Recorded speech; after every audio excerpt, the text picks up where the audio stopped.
I'm Dr. Ameet Pispati, orthopedic surgeon at the Jaslok hospital in Mumbai, and my area of expertise is hip and knee replacement surgery.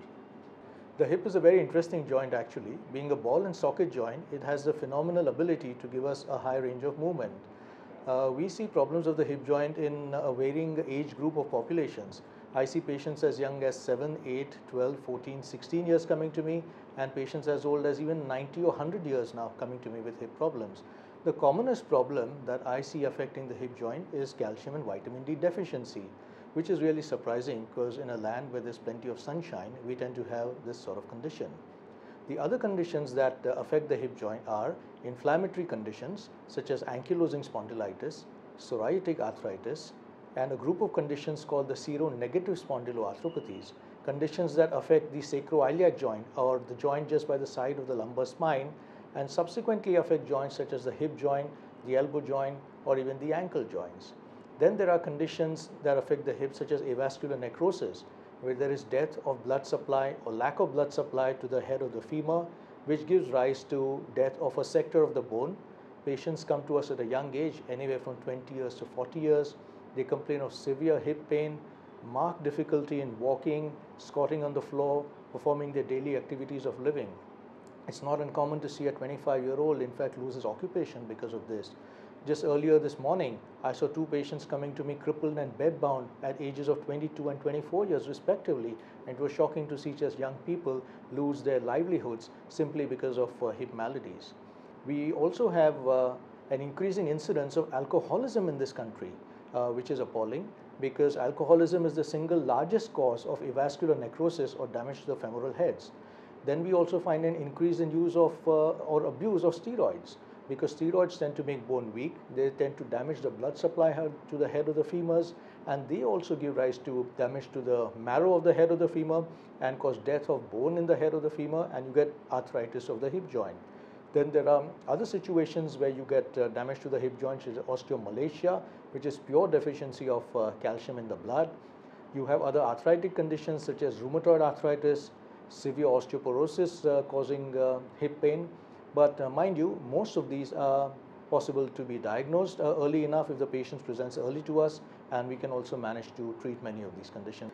Any patient who has persistent pain lasting more than 3 or 4 hips in the hip should see a doctor to have the hips examined and have subsequent investigations. The most basic investigation that we would advise is a simple x-ray of the hip joints. Time and again, x-rays may be normal because x-rays would show a deficiency of cartilage or a lack of cartilage and a reduction of the joint space, but that would only happen later on in the course of an illness.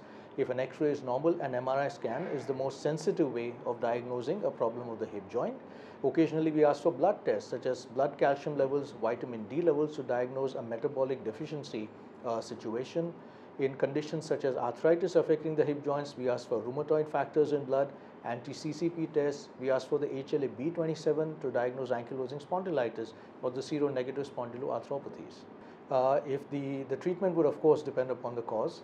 If there's severe calcium and vitamin D deficiency, we perform also a bone density, treat patients with bisphosphonates once a week or once a month for an adequate period of time, supplement with once a week and subsequently once a month vitamin D, adequate doses of calcium.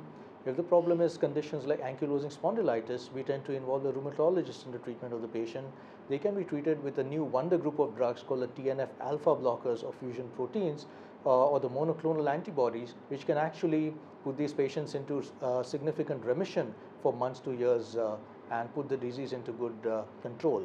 Rheumatoid arthritis is also well managed by a newer group of drugs involving the monoclonal antibodies, and the patients tend to lead a fairly normal life after being managed with these kind of medications. Hip replacement traditionally has been rather feared by patients and doctors alike, simply because they feel that patients have tremendous limitations in their lifestyle after their surgery. For example, patients are told you can't sit on the floor, you can't use an Indian toilet, and you can't cross your legs when sitting on a chair. Of course, patients are worried then to get this surgery done. Besides, when patients have this procedure done at a younger age, such as 20 or 30 years, they are told that the hip will only last about 12 to 15 years. So what would then happen? Would the patient be crippled at the end of another 12 or 15 years? So modern advances have made it possible for us to overcome some of these challenges. We now have better implants during the surgery, better bearings that we use in hip surgery, So modern surfaces such as ceramic on ceramic material would mean very, very low wear rates after hip replacement, and this would mean that hips can now potentially last 20 to 25 years or even longer if they are very well performed. It's also possible to revise these hips so that when they fail, we can do a revision for the third or a redo surgery for the fourth time. So we should not feel scared to operate on patients at the age group of 20 or 25 years of age today. Also, the kind of technology that we have in terms of the design of hip replacements makes it almost certain that a large number of patients can today, after a hip replacement, sit on the floor. Yes, we do not advise that they use an Indian toilet routinely, but a number of them are able to cheat and use an Indian toilet when desirable in an emergency scenario if they had to travel to a rural area where they do not have these kind of toilet facilities. So hip replacements have indeed come a long way. Also, we have bone conserving implants where we can save bone and do the surgery. This means that if we had to do a redo surgery after another 20 or 25 years, we have more bone available to do the surgery. So patients can expect fairly good relief after hip replacement. One of the problems of knee replacements again has been that patients feel that they can't sit on the floor and squat. With modern implant designs as well as the way in which we do knee replacements, we've been able to overcome a lot of that. Patients also fear the kind of horrendous pain that they experience after knee replacements. We've changed our pain relief strategies in our hospital. We focus tremendously on pain relief. The idea is that the patient should not experience pain or should experience very minimal pain. We ensure different strategies in terms of pain relief, anesthetic local blocks. We ensure different cocktail injections are given by us into the knee at the time of surgery, which means that the patient is now able to walk within 4 hours of a knee or hip replacement surgery. If they do that, the patient is pretty confident that they will be able to recover, and a patient who walks early enough is able to go home within 2 or 3 days after surgery. Secondly, the way in which we perform the surgery means that we cut less soft tissues, we split soft tissues rather than cutting them. That means that the patient has better proprioception in the receptors that are present in the knee, and they are likely to gain a better degree of knee flexion.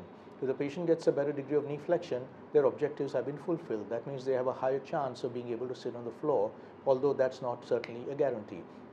Also, we at this hospital have started doing a slightly different procedure from conventional knee replacement, and what we now perform is something called kinematically aligned knee replacements, which means we don't put in knee replacements the way conventional orthopedic surgeons do. We have identified the center of rotation of the knee in every single patient, and after finding that center of rotation of the knee, which is unique for every single patient, we decide where the implant should be placed in the most ideal position for that patient. Having placed an implant in that position, it means that patient is likely to experience a faster recovery from surgery and have much less pain.